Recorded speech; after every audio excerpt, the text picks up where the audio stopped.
2025ಕ್ಕಿಂತ 2026ರಲ್ಲಿ 10 ಪಟ್ಟು ಅಪಾಯ ಇದೆ. ಬೀದರ್ನಲ್ಲಿ ಕೋಡಿ ಮಠದ ಸ್ವಾಮೀಜಿಗಳು ಭವಿಷ್ಯ ನುಡಿದಿದ್ದಾರೆ.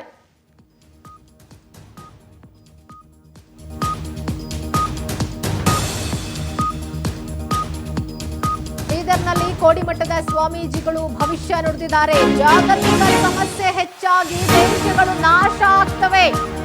ಈ ವರ್ಷ ಸಾವು ನೋವು ದುಃಖಗಳು ಹೆಚ್ಚಾಗುತ್ತೆ. ಪ್ರಾಕೃತಿಕ ವಿಕೋಪಗಳು ಹೆಚ್ಚು ಜನರು ಸಾಯುತ್ತಾರೆ.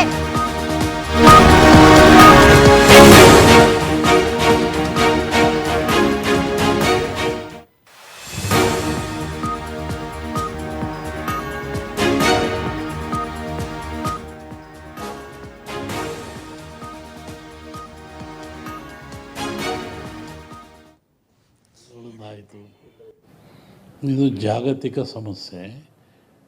ಈ ಹಿಂದೆ ಹೇಳಿದ್ದನ್ನೆಲ್ಲ ದೇಶಗಳು ನಾಶ ಆಗ್ತವೆ, ಮಳೆ ಬೆಂಕಿ ಸುರಿಯಿಂದ ಪಂಚಭೂತಗಳಿಂದಲೂ ಕಷ್ಟ ಇದೆ ಅಂತ ಹೇಳಿದ್ದಾರೆ. ಅದರಲ್ಲಿ ಇನ್ನೂ ಜಾಸ್ತಿ ಮಳೆ ಆಗೋ ಲಕ್ಷಣ ಇದೆ. ಆಮೇಲೆ ವೈಪರೀಕ ಹವಾಮಾನ ವ್ಯತ್ಯಾಸದಲ್ಲಿ ಜನಗಳು ಸಾಯೋ ಲಕ್ಷಣ ಇದೆ ಅದರಲ್ಲಿ. ಮತ್ತು ಯುಗಾದಿ ನಂತರ ವಿಸ್ತಾರ ಹೇಳ್ಬೋದು. ಇನ್ನೂ ಸಾವು ನೋವುಗಳು ದುಃಖಗಳಿದ್ದಾವೆ. ಇನ್ನು ಪ್ರಾಕೃತಿಕ ದೋಷ, ನೀರಿನಿಂದ ಮತ್ತು ಆಘಾತಗಳು ಜಾಸ್ತಿ, ಆಕಸ್ಮಿಕ ತೊಂದರೆಗಳು, ಮನುಷ್ಯನೇ ಆಫತ್ ಮಾಡಿಕೊಳ್ತಾ ಇದ್ದಾನೆ. ಆ ಥರ ಒಂದು ತೊಂದರೆಗಳಿದ್ದಾವೆ. ಈ ಕೋಟೆ ಮಿಲಿಯನ್ ಗಟ್ಟಲೆ ಸಾವಾಯಿತು ಮೊನ್ನೆ ಜಗತ್ತಿನಾದ್ಯಂತ. ಫ್ಲಡ್ಡಿಂದ ಆಯಿತು, ನೀರಿನಿಂದ ಆಯಿತು, ಬೆಂಕಿಗಳಿಂದ ಆಯಿತು.